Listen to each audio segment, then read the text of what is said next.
mkubwa walioupata katika mashindano haya. Kwa mara ya kwanza Tanzania katika mashindano ya AFCON tumefikia kwenye 16 bora, na nyota njema huonekana asubuhi. Maana yake hii inaashiria makubwa na mema zaidi 2027 tutakapokuwa wenyeji wa AFCON, sisi Kenya na Uganda, lakini zaidi sisi wenyewe wa Tanzania, kwa sababu ndio timu pekee katika hizi tatu ambayo imekuwa katika mashindano ya AFCON mara nyingi, lakini na mara hii imeifikisha Tanzania, na kwa maana hiyo Afrika Mashariki katika hatua nyingine ya juu, kuonyesha kwamba mechi za AFCON 2027 Tanzania atakuwa mshiriki, tena mshiriki hasa kwa haya aliyoonyesha safari hii katika mechi hizo huko Morocco. Ukiangalia mechi yetu na Nigeria, lakini ukiangalia pia mechi yetu na Morocco, hakika mechi zote mbili tulishinda. Tumepata somo gani sasa ikiwa sisi ni wenyeji wa michuano inayokuja kwa maana mwaka 2027? Somo kubwa la kwanza ni maandalizi. Lakini somo la pili ni kwamba watu mkiwa na umoja na mshikamano, mna uwezo wa kufanya mambo makubwa sana.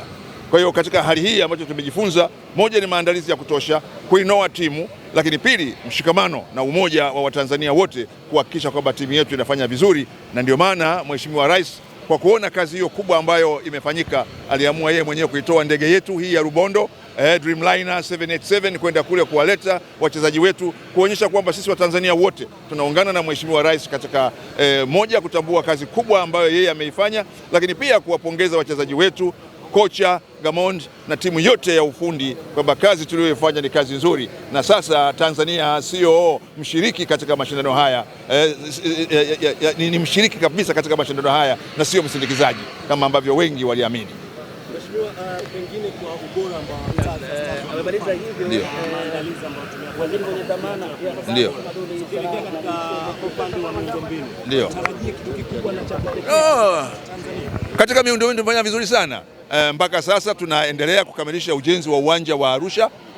Karibuni tutaanza pia ujenzi wa viwanja vingine vitatu hapa Dar es Salaam vya mazoezi, na tumeanza kujenga uwanja Dodoma. Kwa upande wa miundombinu mpaka sasa tumefanya vizuri sana, na ndio maana sasa pamoja na miundombinu, kazi kubwa ambayo tutaifanya sasa ni kujenga timu ya Watanzania itakayoshiriki katika mechi za AFCON mwaka kesho. Lakini kwa upande wa miundombinu hatuna wasiwasi kabisa. Hivi karibuni tutawalika nyinyi wote kwenda Arusha wakati mwafaka kuona kukamilika kwa ujenzi wa uwanja wa Arusha, lakini pia tutawalika katika matukio ya kuanza ujenzi wa viwanja vya mazoezi, iwe ni Farasi, iwe ni Leaders Club na maeneo mengine. Lakini pia Arusha tutaanza sasa ujenzi wa viwanja vingine vitatu vya mazoezi. Kwa upande wa miundombinu hatuna shida kabisa, na ndio maana tumemaliza ukarabati wa uwanja wa Benjamin Mkapa ambao nao pia utatumika katika mashindano ya AFCON. Kwa hiyo miundombinu inakwenda vizuri, lakini pia sasa uandaaji wa timu kwa ajili ya mashindano ya AFCON ndio sasa tumeanza. Yaani leo tulivyowapokea hawa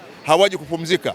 Sisi katika wizara ndio tunaanza mbio za uandaaji wa timu kwa ajili ya AFCON 2027. basi waandishi inatosha.